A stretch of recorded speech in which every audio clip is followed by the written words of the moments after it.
Before we dive into today's terrifying tale, make sure to hit that like button and subscribe to my channel. Don't forget to click the bell icon so you never miss a spine-chilling story. Let's get into it. The child in the yard. After months of searching and endless house tours, we finally found our new home. A charming, if slightly worn, house nestled in a quiet neighborhood on the outskirts of Portland, Oregon. The place had an old-world charm with its ivy-covered brick walls and a sprawling backyard that promised all the space we had been craving for our growing family. Moving in was a grueling task, but despite the exhaustion, there was an undercurrent of excitement as we unpacked boxes and started to settle into our new life. The first few nights were surprisingly peaceful, with only the occasional creak of the house settling into its new occupants. I had expected to feel unsettled in a new place, but everything seemed to be falling into place. It wasn't until the third night that I began to notice something odd. It was a clear evening, the kind where the stars are bright and the moon casts long shadows across the yard. I was in the kitchen, organizing the last of the dishes when I glanced out the window into the backyard.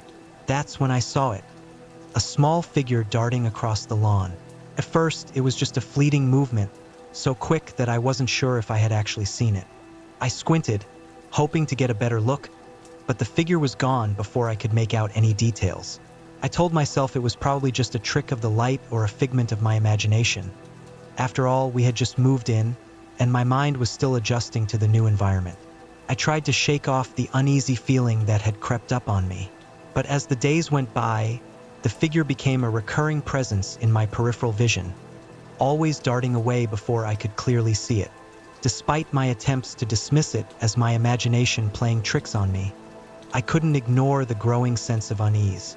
There was something unsettling about the way the figure seemed to appear and disappear so suddenly.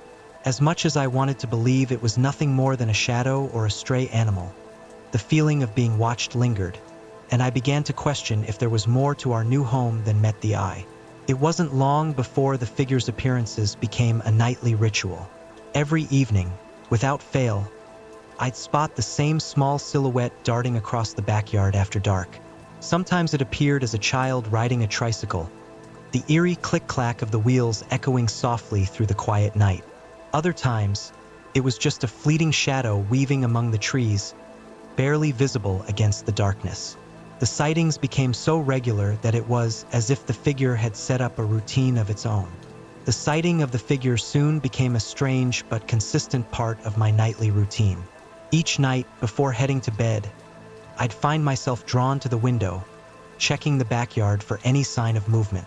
Each time, the figure would disappear the moment I approached the window, as if it were intentionally evading my gaze. One particularly cold evening, I decided I could no longer ignore the odd occurrences. Slipping into my coat, I ventured outside, driven by a mix of curiosity and growing unease. The moonlight cast long, ghostly shadows across the lawn as I walked towards the center of the yard. The chill in the air made my breath visible in puffs of fog, and I called out softly into the darkness, hoping to find some rational explanation for the mysterious visitor. "Hello," I called, my voice trembling slightly. "Is everything okay?" There was no answer, only the sound of the wind rustling through the trees. I moved cautiously, my eyes scanning the yard for any sign of the child or the shadow I had seen so many times. As I reached the center of the lawn, I suddenly felt an intense coldness enveloping me, and the figure seemed to evaporate into thin air. It was as though it had never been there at all. I searched the yard thoroughly, my flashlight piercing through the darkness, but I found no trace of anyone or anything. The once familiar backyard now seemed vast and empty, the night growing colder and more silent by the second. A deep sense of unease settled over me as I returned inside, feeling as though I had stumbled upon something I wasn't meant to understand. As I closed the door behind me, the unsettling feeling lingered, a reminder that whatever or whoever was visiting our backyard remained a mystery. Determined to get to the bottom of the strange occurrences, I began asking around the neighborhood. I hoped someone might have an explanation for the mysterious child, or at least some insight into what was happening. I spoke with several neighbors, knocking on doors and making small talk. Each conversation was met with puzzled looks and blank stares. "No kids around here," one elderly neighbor said, shrugging her shoulders with a look of confusion. "Maybe it's just someone passing through or a stray. Kids sometimes come from other areas, you know?" Her dismissive tone did nothing to ease the growing anxiety I felt. If there were no children living nearby, then who or what was playing in our backyard every night? My questions seemed to only deepen the mystery. Each neighbor I spoke to shared the same lack of knowledge, and their responses only left me more unsettled. The lack of any plausible explanation fed into my growing sense of dread. I started to notice other peculiarities that added to my unease. A persistent chill seemed to follow me around the house, making me shiver even when the heat was on. At night, I'd feel an inexplicable sensation of being watched, as though eyes were lingering on me from the darkness. My family was convinced I was overreacting. They reassured me that it was probably just the result of stress from the move or a trick of the light. But I couldn't shake the feeling that something was deeply wrong. The strange occurrences continued, and the more I tried to ignore them, the more intense they seemed to become. The shadows in the backyard grew darker, and the nighttime visits became an inescapable part of my reality. The figure's nightly presence began to feel like a sinister reminder of something I couldn't quite understand. Despite my attempts to convince myself otherwise, a chilling thought kept creeping into my mind. Whatever was happening, it was not normal. Desperate for answers, I knew I had to dig deeper into the history of the house. I visited the local library, determined to uncover any clues that might explain the strange occurrences. I pored over old newspapers, property records, and historical documents, hoping to find something, anything, that could shed light on the situation. After hours of sifting through dusty archives and faded microfilm, I found a few bits of information. The house had been a prominent fixture in the area for decades, but it had been vacant for several years before we moved in. The reasons for its vacancy were vague, with no specific details about the previous occupants or any events that might explain the unsettling phenomena. That evening, feeling both hopeful and apprehensive, I decided to take a more proactive approach. I set up a camera in the backyard, aiming it at the area where I had consistently seen the mysterious figure. My plan was to capture any footage that might provide clues about the child or reveal why it seemed to be haunting our lawn. The next morning, I eagerly reviewed the footage, my heart racing with a mixture of anticipation and fear. As I fast-forwarded through hours of uneventful video, I finally reached the segments where I had seen the figure most frequently. My breath caught in my throat as I saw it. The child, dressed in outdated clothing that looked like it belonged to another era, playing on the lawn just as I had observed. But the footage revealed something far more disturbing than I had anticipated. The child appeared and disappeared at will, flickering in and out of existence as if it were a phantom or an illusion.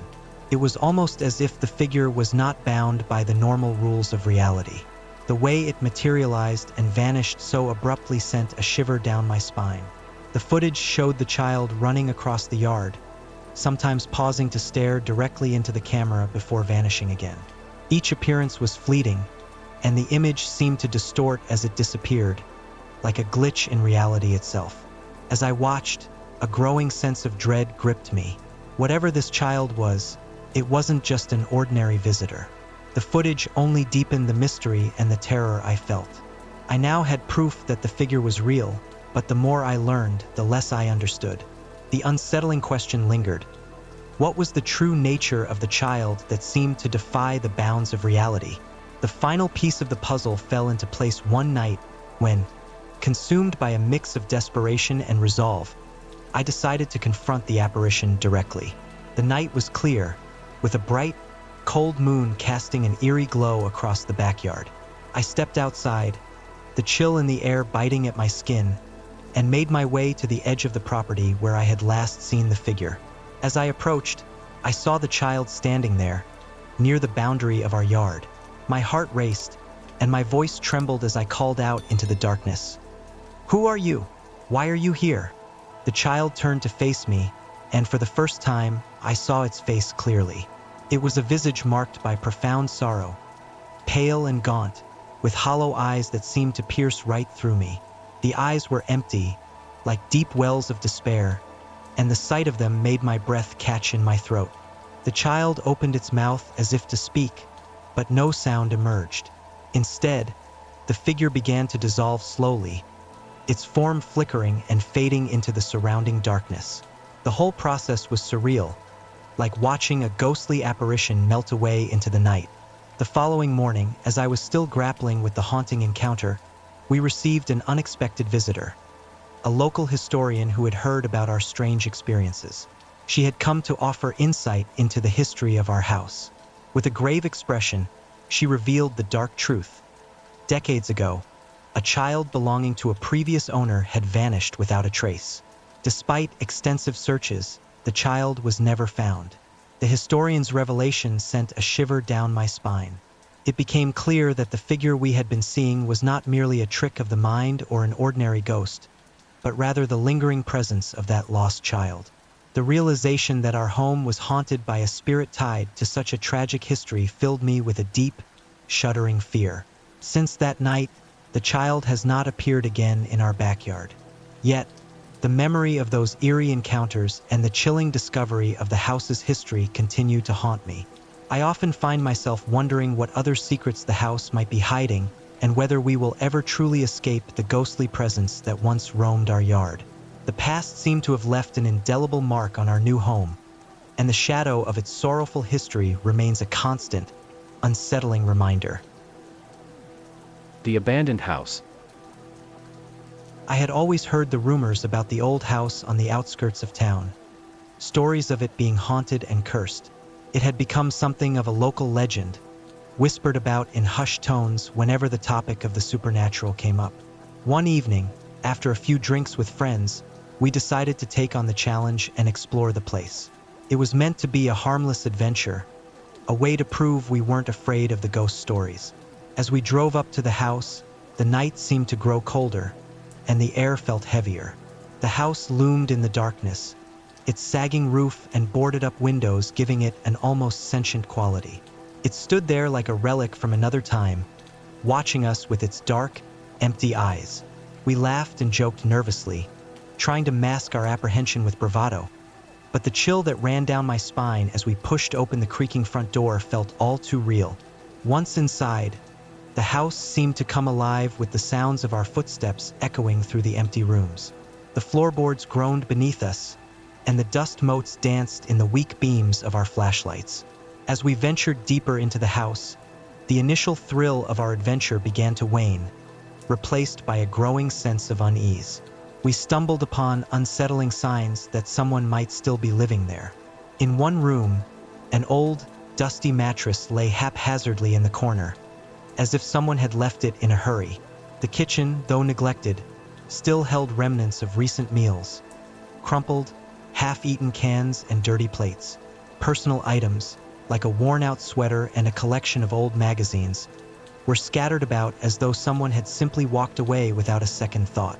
The atmosphere shifted from one of excitement to creeping dread. My friends and I exchanged nervous glances, our earlier bravado giving way to mounting apprehension. Despite our growing unease, we pressed on, driven by a mix of curiosity and the unsettling realization that the house wasn't as abandoned as we had thought. As we ventured further into the house, our discoveries grew increasingly disturbing. We entered a room that looked like something out of a nightmare. Strange symbols were scrawled on the walls in what looked like dried blood, and old, faded photographs of unfamiliar people were pinned haphazardly around the room. The eerie atmosphere was almost suffocating, and our sense of dread deepened with every step. The noises began suddenly, scratching sounds that seemed to come from behind the walls, interspersed with faint, disembodied whispers. At first, we tried to rationalize it as the house settling or perhaps the scurrying of small animals. But the more we listened, the harder it became to ignore the unsettling feeling that something was terribly wrong. Our bravado began to crumble as the house seemed to close in on us. The once playful banter between friends dwindled to nervous murmurs and hushed conversations. Every creak of the floorboards and every shadow in the corner made our hearts race. The walls felt like they were closing in, and the whispers seemed to grow louder, more insistent. One by one, we could see the fear in each other's eyes, the thrill of our adventure overshadowed by the palpable terror we now felt. Just as we were about to head for the exit, a shadowy figure appeared in the doorway. Its form was indistinct, blending into the darkness, but its presence was unmistakable and terrifying. The figure's face was a void, expressionless and hauntingly calm. It didn't say a word, but the mere sight of it sent a chill through us. Panic set in immediately. We turned to leave, but the figure stepped forward, blocking our path with a slow, deliberate movement. Our initial shock turned to horror as we realized that we were trapped. The door was now out of reach, and the figure's intentions were unclear but unmistakably menacing. As the figure advanced towards us, the atmosphere in the house grew even darker and more oppressive. The air seemed to thicken, and the whispers we had heard before now became a cacophony of incomprehensible voices. Our breaths came in short, panicked gasps as we scrambled for another way out, but the figure's looming presence felt like a suffocating force, closing in on us with every passing second. In a frantic bid for freedom, we managed to shove past the figure and sprinted towards the exit. The fresh night air hit us like a wave of relief as we burst out of the house, each of us gasping for breath. We didn't stop running until we reached the safety of the streetlights. We glanced back one last time, but the figure was gone, and the house was as eerily silent as before. The oppressive darkness that had consumed us was now just a memory in the distance. We never spoke of that night again, but the memory of that shadowy figure and the unsettling discoveries lingered like a persistent chill. The abandoned house, with its ominous silence and lingering sense of dread, served as a stark reminder of the dangers that can hide behind seemingly innocent facades. We learned the hard way that some places are better left undisturbed, their dark secrets best left buried. The parked car.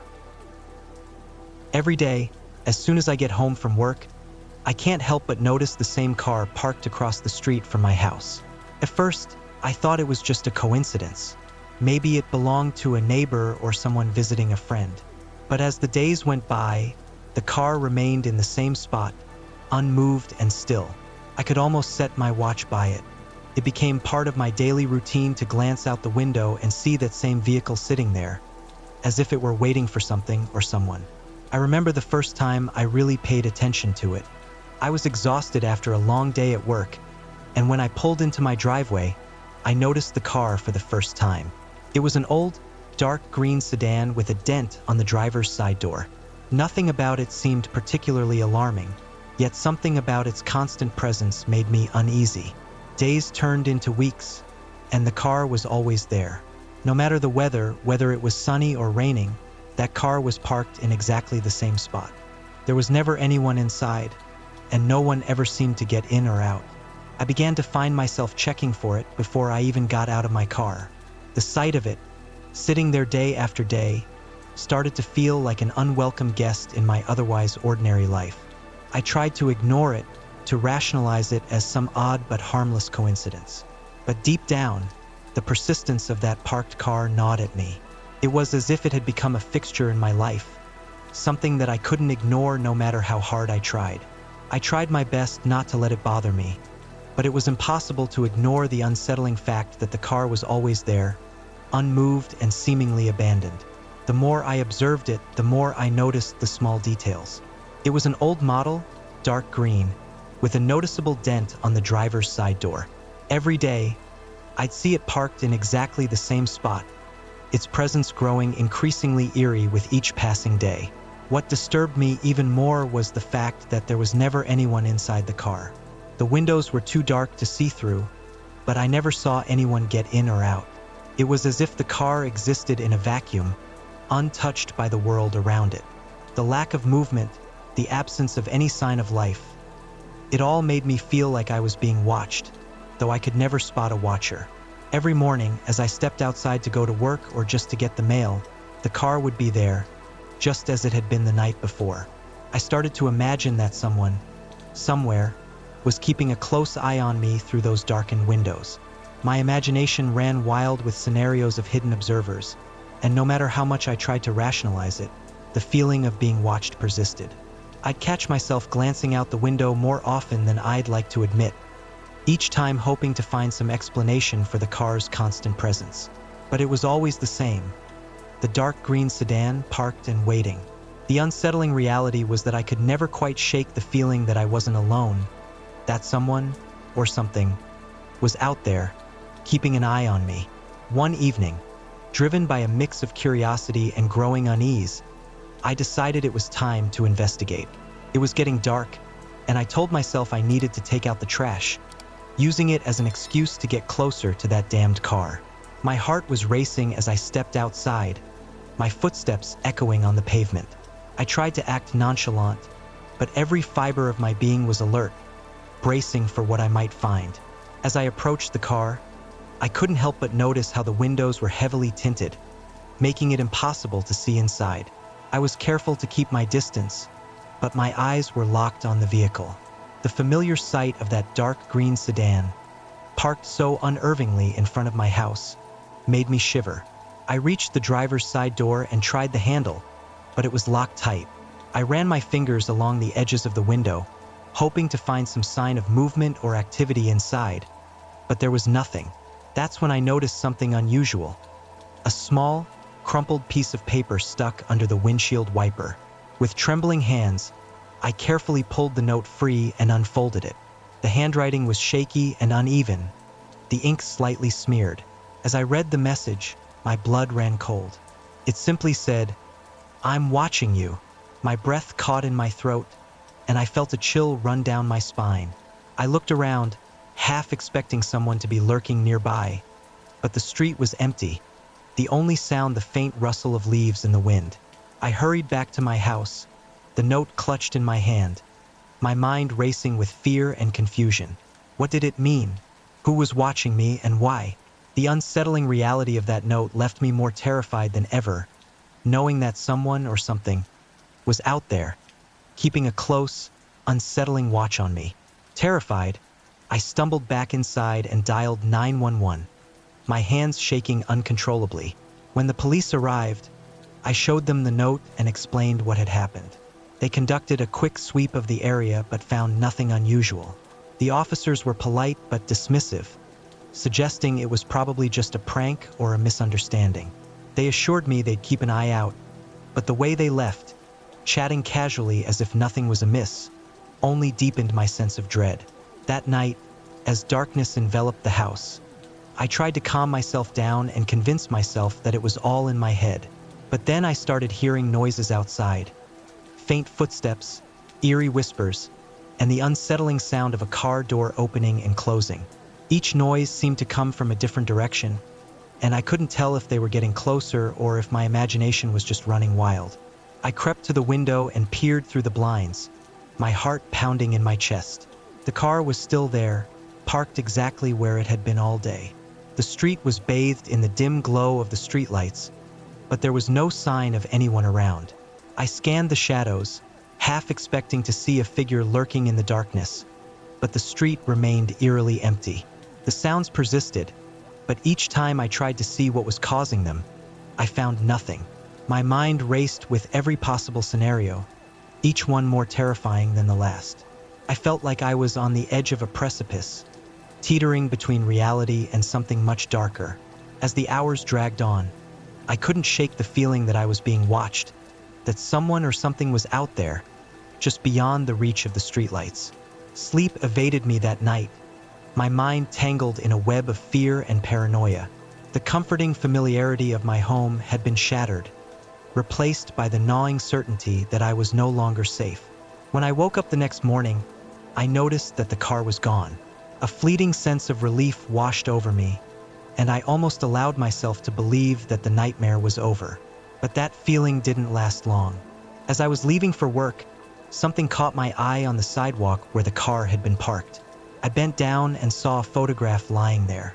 My heart skipped a beat as I picked it up and examined it. It was a picture of me, taken from outside my own house. My face was clearly visible, and in the background, I could see the faint outline of the dark green sedan that had haunted me for weeks. I flipped the photo over, and a chill ran down my spine as I read the message written on the back. This is only the beginning. My hands trembled as I held the photograph, my mind racing with 1,000 thoughts. The car was gone, but the implication of the note was far more disturbing. It was a clear warning that whatever this was, it wasn't over. I was left with the horrifying realization that someone had been watching me all along, capturing every moment of my life. As I drove to work, the image of that photograph stayed with me, a grim reminder that I had only scratched the surface of something much darker. The sense of dread that had plagued me was now accompanied by a deep, unsettling fear of what might come next. The terror was far from over, and the true nature of the threat remained shrouded in mystery, lurking just out of sight. The meeting in the elevator. I was on my way up to my apartment in a high-rise building in downtown Chicago. It had been a long, exhausting day, and all I wanted was to collapse on my couch and forget about everything. As I stepped into the elevator, the familiar hum of the machinery was the only sound, and I took a deep breath, relieved to be heading home. Just as the doors closed and the elevator began its ascent, the lights flickered violently before plunging us into complete darkness. The sudden jolt as the elevator came to a halt sent a shiver down my spine. My heart raced as I fumbled for my phone, hoping to use its light to assess the situation. With the screen illuminating the small, claustrophobic space, I glanced around and realized something unsettling. I wasn't alone. There was another presence in the elevator with me. The dim light revealed a shadowy figure standing in the corner, barely visible but unmistakably there. I tried to steady my breathing and make sense of the situation, but the eerie silence and the unknown presence filled me with an unsettling dread. With my phone's dim light casting eerie shadows, I turned to face the man who had been silently occupying the corner of the elevator. He was wearing a long, dark coat that seemed to absorb the little light we had, making him look almost like a silhouette.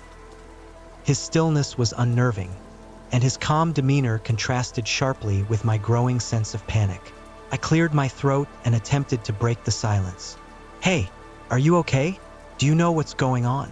My voice felt weak in the darkness, and my words were swallowed by the oppressive silence. He didn't respond. I could barely make out his features. His face was obscured, but his eyes seemed to reflect the dim light from my phone, creating an unsettling effect. He stood perfectly still, as if he was a statue. No matter how hard I tried, he remained detached, his gaze fixed ahead or occasionally flickering towards me without any hint of recognition. The longer we were trapped, the more his presence gnawed at my nerves. His lack of response was unnerving, and every now and then, I caught him glancing in my direction with an emotionless stare. It felt as if he was silently observing me, and the tension between us grew thicker with each passing minute. As the minutes dragged on in the stifling darkness, the man's behavior took a turn for the bizarre. His earlier calmness had dissolved into something far more disconcerting. He began to mutter to himself in a low, almost rhythmic murmur that I couldn't quite understand. The words seemed to blend together, forming a haunting drone that filled the confined space. Every now and then, his murmuring would be interrupted by a chilling, disjointed laugh. The sound echoed eerily off the metal walls of the elevator, sending shivers down my spine. It was a laugh devoid of humor, more like a deranged cackle that made my skin crawl. His physical movements were just as disturbing. He would stand perfectly still for what felt like hours, his gaze fixed on some unseen point in the darkness. Then, without warning, he would start pacing the small space, his footsteps heavy and irregular. The uneven rhythm of his pacing only heightened my sense of unease. I tried to engage him once more, desperate to understand what was happening. "Are you all right? Can you tell me what's going on?" I asked, my voice trembling slightly. He barely acknowledged me. When he did speak, his responses were cryptic and unsettling. "It's coming closer," he would say in a whisper. "Can't hide from it. Not here." His words made no sense, but they were laden with a sense of dread that was hard to ignore. The air in the elevator felt thicker, heavier with tension. My heartbeat seemed to race uncontrollably, each thud echoing louder than the last. The man's unpredictable behavior and the oppressive atmosphere made the minutes feel like hours. I felt trapped not just physically, but mentally, caught between the dark unknown and the unsettling presence of my peculiar companion. Desperation began to settle in as the minutes turned into hours. The power outage showed no sign of ending, and the oppressive darkness made the situation feel even more nightmarish.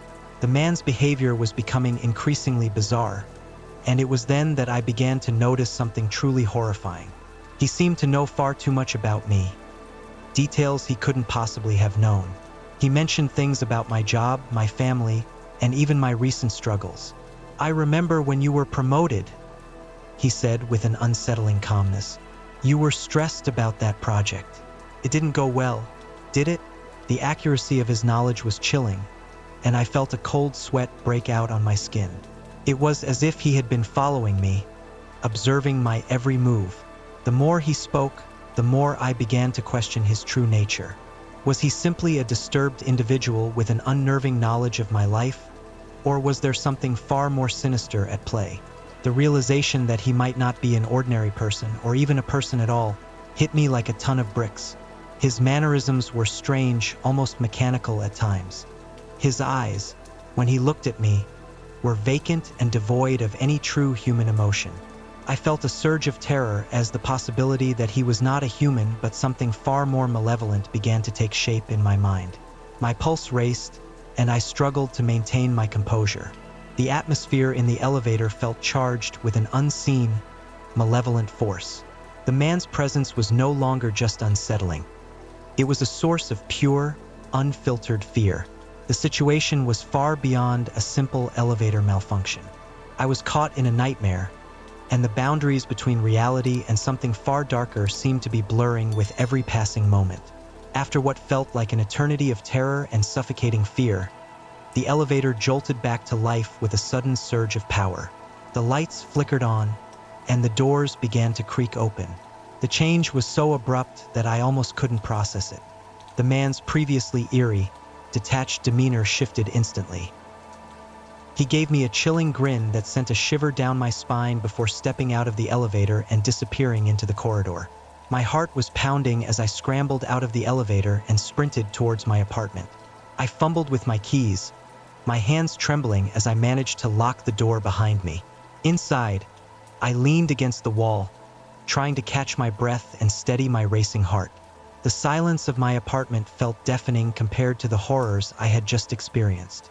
I tried to rationalize the encounter, but the man's strange behavior and his unsettling knowledge of my life continued to haunt me. He had known too much, and his presence had been more than just a figment of my imagination. I found myself constantly looking over my shoulder, haunted by the memory of those vacant eyes and the unnerving grin he had given me. Days passed, but the shadow of that night remained with me. The elevator ride had left a deep psychological scar, a chilling reminder that sometimes the darkness conceals far more than we can ever comprehend. The encounter with the man, whether real or some twisted figment of my fears, served as a grim testament to the fact that sometimes the true horrors are not just in what we see, but in what remains hidden in the dark corners of our minds. The voice in the void. I was driving through the night on a desolate highway, the kind that stretches endlessly with nothing but darkness on either side. The hum of the engine was almost hypnotic, and the road ahead seemed to vanish into a void of black. My eyes were growing heavy, and the night felt eternal, a never-ending ribbon of asphalt and shadows. The CB radio crackled to life, breaking the monotony with its familiar static. I barely registered it at first, lost in the rhythm of the road and the drone of the engine. But then, through the static, I heard it, an unmistakable voice cutting through the white noise. The voice was calm, almost soothing, but carried a chilling undertone that sent a shiver down my spine.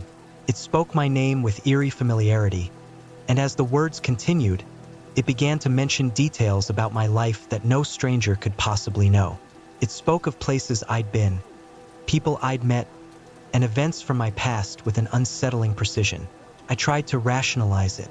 Maybe it was a prank or perhaps some kind of interference. I glanced at the radio, fiddling with the knobs to see if I could clear up the signal. But the voice remained clear and deliberate, echoing in the quiet of the cab. My initial reaction was to dismiss it as a trick of my tired mind, a hallucination brought on by hours of driving and the isolation of the road. I tried to focus on the highway, pushing the unsettling feeling to the back of my mind. But as I drove on, the voice's chilling calm and the personal details it revealed kept echoing in my thoughts, refusing to be ignored. The voice continued to come through the CB radio, each transmission more unsettling than the last. It started with innocuous comments, like mentioning my recent struggles at work or commenting on a conversation I'd had with a friend. But it quickly escalated. The voice began issuing specific, unnerving instructions, guiding me off the main highway and onto a series of increasingly remote roads. At first, I tried to ignore it. I thought about turning off the radio or pulling over to clear my head, but the voice had a strange grip on me. It was as if it knew something vital about my life, secrets I had never shared with anyone. The way it spoke was both soothing and menacing, and I felt an irrational urge to comply with its directions. With each new turn, the familiar features of civilization began to fade away. Streetlights and roadside signs became a distant memory as I drove deeper into the darkness. The landscape shifted to barren fields and dilapidated buildings, their skeletal frames looming ominously against the night sky. My headlights barely penetrated the dense darkness that surrounded me. My anxiety grew with every mile, my mind racing with questions. Why was I following these instructions? What would I find at the end of this twisted journey?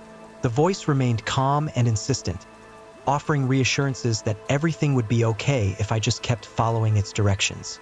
Despite the growing sense of dread gnawing at me, I felt a strange compulsion to trust the voice. It seemed to hold some cryptic promise, a key to something important, or perhaps something I had been searching for without even knowing it. Each turn I took brought me further from the world I knew and deeper into a nightmarish landscape, guided by a voice that seemed to have an unnervingly intimate knowledge of my life. As I ventured further into the desolate terrain, the voice's instructions grew increasingly cryptic and demanding. It spoke of secrets that needed to be revealed, and hinted at hidden dangers lying ahead. Each directive seemed more urgent, and its tone carried an ominous weight that made my skin crawl. My paranoia began to escalate, and I felt an overwhelming sense of dread with every mile I covered. The voice started to delve into abstract and unsettling comments, speaking in riddles that made no sense. I tried to communicate back, asking questions and pleading for clarity, but the responses only grew more vague and cryptic. It was as though the voice was deliberately toying with me, feeding my fear and confusion. My surroundings seemed to reflect my growing paranoia. The once barren fields had given way to twisted trees and shadowy, indistinct shapes that seemed to move just beyond the reach of my headlights. The darkness felt suffocating, pressing in on me from all sides. Every rustle of leaves, every snap of a twig, seemed to echo with a menacing intent. It wasn't just the landscape that was unsettling. I started to feel an eerie presence, as if I were being watched from the depths of the darkness. I glanced nervously into the rearview mirror, half expecting to see a shadowy figure lurking behind me. The sense of being observed became almost palpable, making my pulse race and my hands shake on the steering wheel. Each turn and each mile seemed to blur together. My confidence waned as the landscape grew more desolate and unfamiliar. The line between reality and delusion began to dissolve. Was I really being guided to something important, or was I falling deeper into a carefully orchestrated trap? The boundaries of my sanity felt increasingly fragile, and every sound and shadow intensified my growing paranoia. The voice guided me to an old, decrepit farmhouse that stood alone in the midst of the endless darkness. The structure was a ghost of its former self, with sagging walls and broken windows that seemed to watch me as I approached. My truck's headlights cut through the gloom as I parked and stepped out, my breath visible in the cold night air. I was driven by a mix of fear and curiosity, feeling as if I had no choice but to follow the voice's commands. Inside, the house was a time-worn relic of the past. The air was musty, filled with the scent of mildew and decay. My flashlight beam swept across the room, revealing stacks of old photographs, yellowed maps, and a multitude of documents scattered haphazardly across a long, dusty table. As I examined the papers, my heart sank. The photographs showed people I recognized, places I had been, and events I had long since buried in my memory. My hands trembled as I picked up a faded photograph of myself from years ago, a moment captured that I had almost forgotten. Beside it, a map marked with locations significant to my life, places I had visited, people I had met, and details that seemed too precise to be mere coincidence. The documents detailed various stages of my life in unsettling detail, as if someone had meticulously chronicled my every move. The voice, now unmistakably sinister and knowing, spoke through the static with a cold, detached clarity. It revealed that it was more than just a presence. It was tied to a past I had tried to leave behind.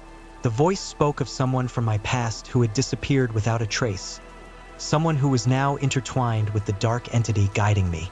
The revelation hit me like a physical blow. I was caught in a nightmarish web that stretched across years, entangling me with a person I thought I had forgotten forever.